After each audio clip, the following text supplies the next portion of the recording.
India has now surpassed Japan to become the world's fourth largest economy. Now we are moving on to some other news. India has become the fourth largest economy. Bharat भी दुनिया की तीसरी सबसे बड़ी अर्थव्यवस्था बनने जा रहा है। इसलिए भारत को भी अपने आर्थिक हितों को लेकर सजग रहना ही है। जीडीपी जीडीपी जीडीपी जब जब इकोनॉमी की बात आती है चारों तरफ एक ही वर्ड छाया रहता है, Country's GDP has shot up to $4.187 trillion, taking us into the top 4 global economies. GDP basically है सारी इकोनॉमिक एक्टिविटीज का सम टोटल। देश में कितनी कार्स बनी, देश में कितना अनाज उगाया गया, हेयर कट से लेकर आईटी इंडस्ट्री, इन सब ने टोटल जितना भी पैसा बनाया होगा उसे देश की जीडीपी यानी कि ग्रॉस डोमेस्टिक प्रोडक्ट बोला जाता है। इंडिया $4 ट्रिलियन की इकोनॉमी बन चुका है और 4th नंबर की इकोनॉमी जापान को पीछे छोड़कर। India has now surpassed Japan to become the world's fourth largest economy, citing data from the International Monetary Fund. तो क्या सच में इंडिया जापान से आगे निकल चुका है? अगर इंडियन न्यूज चैनल्स की माने तो हम लोग विश्व गुरु बन चुके हैं। India is going to become Vishwaguru and we have to achieve that goal. लेकिन क्या वाकई में जीडीपी का नंबर देश की तरक्की को दिखाता है? तो आज इस वीडियो में मैं आपको बताऊंगा कि जो भी हम इकोनॉमिक स्केल्स देखते हैं जैसे कि GDP, GDP per capita, gross national income, ये सारे स्केल्स परफेक्ट नहीं हैं और कुछ केसेस में हम ये कह सकते हैं कि ये स्केल्स कंप्लीटली स्टूपिड है। तो दोस्तों, वीडियो में आगे बढ़ने से पहले आप सबसे रिक्वेस्ट है कि वीडियो पसंद आए तो वीडियो को लाइक कर लें, चैनल को सब्सक्राइब करके मेरे इस कंटेंट को जरूर सपोर्ट करिएगा ताकि मैं इस तरह की और वीडियोस आप तक लेके आता रहूं।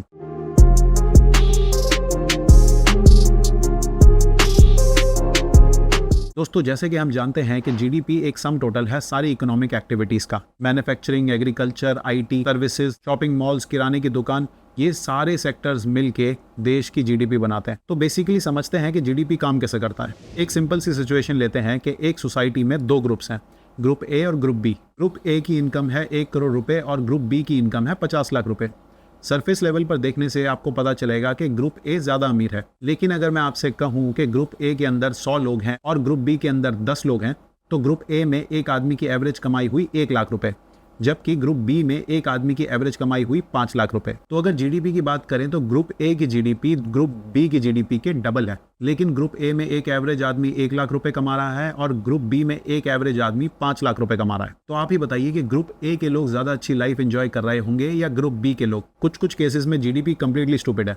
चलिए एक एग्जांपल से देखते हैं। फर्ज कीजिए कि आपने अपने दोस्त को 25,000 रुपए उधार दिए। 10 दिन बाद आपके दोस्त ने वही 25,000 रुपए आपको वापस कर दिए फोन पे पे। इस 50,000 रुपए के ट्रांजैक्शन में ना आपने कुछ कमाया और ना आपके दोस्त ने कुछ कमाया, लेकिन फोन पे ट्रांजैक्शन तो हुआ। इस ट्रांजैक्शन की वजह से देश की जीडीपी 50,000 रुपए बढ़ गई। जी हाँ, जीडीपी ऐसे कैलकुलेट की जाती है। कुछ प्रैक्टिकल एग्जांपल्स दूं तो अमेरिका में 2005 में जीडीपी में एक सडन राइज देखा गया था। इसका रीजन सोच सकते हैं क्या रहा होगा? इसका रीजन था कैटरीना हरिकेन। जी हाँ, कैटरीना हरिकेन की वजह से यूएस की जीडीपी बढ़ गई। कैटरीना हरिकेन ने यूएस ईस्ट कोस्ट में भारी तबाही मचा दी थी। इस तबाही के बाद रिकंस्ट्रक्शन वर्क में करोड़ों डॉलर्स खर्च किए गए। इस करोड़ों डॉलर्स के खर्च की वजह से जीडीपी में एक सडन राइज आया, जबकि पूरे अमेरिका में उस टाइम तबाही मची हुई थी। और ऐसे ही रशिया की इकोनॉमी, जीडीपी के नंबर्स के अकॉर्डिंग रशिया की इकोनॉमी अच्छी खासी फ्लरिश कर रही है। उसका रीज़न ये है कि रशिया ने अपने ऑयल एक्सपोर्ट्स बढ़ा दिए हैं और रशिया में करंटली यूक्रेन से वॉर लड़ने के लिए मिसाइल्स प्रोड्यूस की जा रही हैं, वेपन्स मैन्युफैक्चर किए जा रहे हैं, स्टील मैन्युफैक्चर किया जा रहा है, जिसकी वजह से उनकी जीडीपी तो बढ़ रही है, लेकिन आम आदमी के पास इनकम नहीं है और आम आदमी की ज़िंदगी खराब होती जा रही है। जीडीपी बढ़ रहा है लेकिन आम आदमी की ज़िंदगी खराब हो रही है। तो अब तक तो आप समझ गए होंगे कि जीडीपी एक परफेक्ट मेजर नहीं है इकोनॉमिक एक्टिविटी का। और अगर सिर्फ जीडीपी प्योर नंबर्स की बात करें तो इंडिया की करंट जीडीपी है $4.9 ट्रिलियन और जापान की करंट जीडीपी है $4.13 ट्रिलियन, यानी कि India in terms of GDP Japan से आगे है। तो चलिए एक छोटा सा कंपैरिजन देख लेते हैं। ये है इंडिया की रोड्स वर्सेस जापान की रोड्स, ये है इंडिया के पब्लिक स्कूल्स वर्सेस जापान के पब्लिक स्कूल्स, ये है इंडिया की ट्रेन्स वर्सेस जापान की ट्रेन्स, ये है इंडिया के पब्लिक हॉस्पिटल्स और ये है जापान के पब्लिक हॉस्पिटल्स, और ये है इंडिया के गांव में रहने वाले लोग वर्सेस जापान के गांव में रहने वाले लोग। इसके बाद अगर बात आती है जीडीपी पर कैपिटा पे, तो इंडिया की जीडीपी पर कैपिटा अभी करीब $2,500 के पास है। जापान की जीडीपी पर कैपिटा करीब $33,000 है। और आप जानते हैं कि जापान की जीडीपी पर कैपिटा $2,500 कब थी? 1972 में। जी हाँ, आज से 50 साल पहले जापान की जीडीपी पर कैपिटा उतनी थी जितनी इंडिया की आज है। तो अगर जीडीपी पर कैपिटा एस्टिमेट को माने तो हम लोग जापान से करीब 50 साल पीछे हैं। एक और चीज जो जीडीपी अकाउंट में नहीं लेती है वो है किसी भी देश के ऊपर नेशनल डेट, यानी कि किसी देश के ऊपर कितना कर्जा है। इसका सबसे बड़ा एग्जाम्पल है United states of America. United states of America की जीडीपी है 27 trillion US dollars. American government, American public बहुत ज़्यादा कमाते हैं, बहुत ज़्यादा खर्चा करते हैं, इसीलिए इनकी जीडीपी इतनी बड़ी है। लेकिन आप जानते हैं कि ज़्यादातर खर्चा जो यूएस गवर्नमेंट कर रही है वो कैसे कर रही है? कर्ज लेकर, फॉरेन इन्वेस्टर्स से कर्ज लेकर, फॉरेन बैंक से कर्ज लेकर, डोमेस्टिक इन्वेस्टर्स और डोमेस्टिक बैंक से भी कर्ज लेकर। और 2001 में बिल क्लिंटन एडमिनिस्ट्रेशन के आने के बाद से यूएस का नेशनल डेट लगातार बढ़ता चला जा रहा है। अगर करंट फिगर्स की बात करें तो यूएस की जीडीपी है 27 ट्रिलियन डॉलर्स और यूएस का नेशनल डेट है 36 ट्रिलियन डॉलर्स। अगर पॉपुलेशन की एवरेज लें तो हर एक यूएस सिटीजन के ऊपर करीब 1,06,000 डॉलर्स का कर्ज है। यूरोप की डेवलप्ड कंट्रीज जैसे कि जर्मनी और इटली में ये नंबर बहुत ज़्यादा कम है, करीब 30 से 35,000 यूएस डॉलर्स। तो आई गेस अब तक तो आप समझ ही गए होंगे कि जीडीपी एक एक्यूरेट मेजरमेंट नहीं है। तो अब आते हैं दूसरे इकोनॉमिक मेजरमेंट के ऊपर जो कि काफ़ी इंपॉर्टेंट माना जाता है, GDP per capita. GDP per capita basically GDP divided by population है। तो अब आपके माइंड में ज़रूर आ रहा होगा कि भाई हाँ, जीडीपी पर कैपिटा तो पक्का ही बेस्ट एस्टीमेट है किसी भी देश की इकोनॉमी को जज करने के लिए। अगर आपको ऐसा लगता है तो आज आप जीडीपी पर कैपिटा की भी सच्चाई सुन लीजिए। आप विकिपीडिया के पेज पर जाइए और लिखिए GDP per capita by country.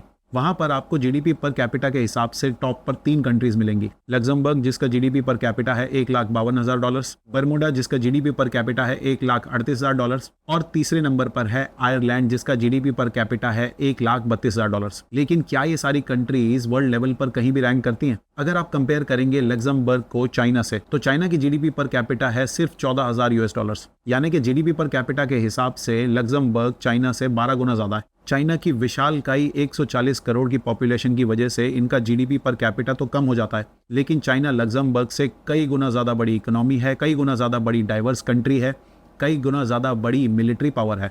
Luxembourg, Ireland, Bermuda, इन सारी कंट्रीज़ की जीडीपी पर कैपिटा ज़्यादा होने का रीज़न ये है कि ये सारी कंट्रीज़ टैक्स हेवन कंट्रीज़ हैं। यानी कि इन कंट्रीज़ में अगर आप अपने ऑफिसेज खोलते हैं, यहाँ पर इकोनॉमिक एक्टिविटीज़ करते हैं, तो आपको टैक्स की छूट मिलती है। बड़ी बड़ी अमेरिकन कंपनीज जैसे कि मेटा और अमेजॉन, इन सब के रजिस्टर्ड कॉर्पोरेट ऑफिसेज हैं आयरलैंड में। क्योंकि आयरलैंड टैक्स फ्री है तो इन्हें वहाँ पर कोई टैक्स नहीं भरना पड़ता। अपनी सारी इनकम ये आयरलैंड में ट्रांसफ़र करते हैं और वापस अपने अकाउंट्स में डालते हैं। इस वजह से आयरलैंड की जीडीपी बहुत बड़ी हो जाती है, लेकिन ऐसा नहीं है कि आयरलैंड की कॉमन पब्लिक के हाथ में वो सारा पैसा आ रहा होगा। तो जीडीपी पर कैपिटा ज़्यादा होने से ऐसा नहीं है कि किसी आम आदमी के पास उस कंट्री में ज़्यादा पैसा होगा, या वो कंट्री ज़्यादा बड़ी मिलिट्री पावर होगी, या वो कंट्री ज़्यादा बड़ी इकोनॉमिक पावर होगी। इसका एक और एग्जांपल लेते हैं यूएसए का। जीडीपी पर कैपिटा के हिसाब से यूएसए है करीब 85,000 डॉलर्स पर, जो कि काफ़ी डिसेंट नंबर है जीडीपी पर कैपिटा के हिसाब से। लेकिन जीडीपी पर कैपिटा एक एवरेज है। इसका ये मतलब नहीं है कि सारे यूएस सिटीजन्स के पास 85,000 डॉलर्स होंगे। एक्चुअल में यूएसए में टॉप 10% पॉपुलेशन के पास 70% नेशन की वेल्थ है। और इंडिया का हाल इससे भी ज़्यादा बुरा है, जहां पर देश के टॉप 1% लोग देश का 40% संपत्ति को होल्ड करते हैं। जैसे कि मैंने बताया कि यूएसए में 85,000 डॉलर्स की जीडीपी पर कैपिटा है। यूएसए में एक एवरेज वर्कर दिन का करीब 8 से 9 घंटे काम करता है। डेनमार्क, जो कि यूएस के कंपैरिजन में एक छोटी इकोनॉमी है और जिनका जीडीपी पर कैपिटा करीब 64,000 यूएस डॉलर्स है, यहाँ पर एवरेज वर्किंग टाइम एक वर्कर का है सिर्फ 6 से 7 घंटे। तो आप सोचिए कौन से वर्कर के पास ज़्यादा टाइम है, कौन सा वर्कर अपनी फैमिली के साथ ज़्यादा टाइम स्पेंड कर सकता है, कौन सा वर्कर फैमिली के साथ लीजर ट्रिप्स एंजॉय कर सकता है, कौन सा वर्कर अपने दोस्त के साथ ड्रिंक्स एंजॉय कर सकता है। इसका सिंपल सा आंसर है डेनमार्क। तो दोस्तों, सैडली जीडीपी पर कैपिटा भी एक एक्यूरेट मेजरमेंट नहीं है किसी भी देश की इकोनॉमिक एक्टिविटी को जज करने का। दोस्तों, शायद एक मेजरमेंट स्केल है जो कि एक्चुअली किसी देश में कितनी प्रॉस्पेरिटी है उसको बता सकता है। ये स्केल है जिनी कोफिशिएंट। ये स्केल कंप्लीटली एक्यूरेट ना हो, लेकिन ये ओवरऑल प्रॉस्पेरिटी को जरूर डिनोट कर सकता है। जिनी कोफिशिएंट सिंपल टर्म्स में इनकम इक्वालिटी को जज करता है। इटालियन स्टैटिस्टिशियन कोराडो जिनी ने 1912 में अपना जिनी कोफिशिएंट और जिनी इंडेक्स की कैलकुलेशन दी थी। जिनी इंडेक्स 0 से 1 तक का एक स्केल है, जिसमें 0 डिनोट करता है परफेक्टली इक्वल सोसाइटी और 1 डिनोट करता है परफेक्टली अनइक्वल सोसाइटी। जिनी कोफिशिएंट का नंबर जितना ज़्यादा 1 के पास है, सोसाइटी उतनी ज़्यादा अनइक्वल है, और जितना ज़्यादा 0 के पास है, सोसाइटी उतनी ही ज़्यादा इक्वल है। जिस देश का जिनी कोफिशिएंट 1 के पास है, उस देश में सारी वेल्थ कुछ अमीर लोगों के पास है, और जिस देश में जिनी कोफिशिएंट 0 के पास है, उस देश में सारी वेल्थ इक्वली डिस्ट्रीब्यूटेड है। तो अगर एग्जांपल से समझाऊं तो 5 लोगों के पास अगर 1 लाख रुपए हैं और हर किसी मेंबर के पास 20-20 हज़ार रुपए हैं, तो जिनी कोफिशिएंट पे इस ग्रुप की रेटिंग होगी परफेक्टली 0।